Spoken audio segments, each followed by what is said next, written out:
नमस्कार मंडळी, श्री स्वामी समर्थ। येत्या 15 जानेवारीला म्हणजेच गुरुवारी आलेले आहेत किंक्रांत। मकर संक्रांतीनंतर दुसऱ्या दिवशी किंक्रांत ही साजरी केली जाते, ज्याला कर असं देखील म्हटलं जातं। किंक्रांतीचा हा जो दिवस आहे तर हा अशुभ दिवस मानला जातो। या दिवशी कोणतंही शुभ कार्य जे आहे तर ते केले जात नाही।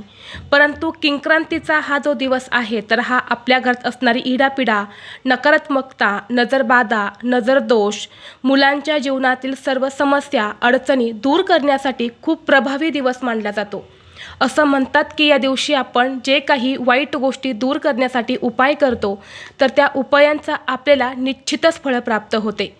या किंक्रांतीच्या दिवशी संक्रांती देवीने किंक्रासूर नावाच्या राक्षसाचा वध केला होता, म्हणून वाईटावरती चांगल्याची मात म्हणून आपण हा दिवस साजरा करत असतो। तर या किंक्रांतीच्या दिवशी प्रत्येक आईने आपल्या मुलांसाठी एक अतिशय प्रभावी असा उपाय करायचा आहे।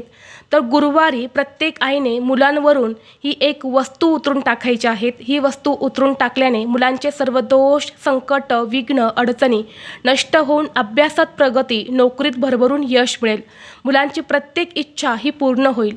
तर अशी कोणती वस्तू मुलांवरून उतरून टाकायची आहे, हा उपाय कसा करायचा आहे याबद्दलची संपूर्ण माहिती एका व्हिडिओद्वारे मी तुमच्यासोबत शेअर केलेली आहे। तो व्हिडिओ पाहण्यासाठी या व्हिडिओच्या खाली जो छोटा त्रिकोण दिसत आहे त्या त्रिकोणावरती तुम्ही क्लिक करा, म्हणजे योग्य ती माहिती तुमच्यापर्यंत येईल। धन्यवाद।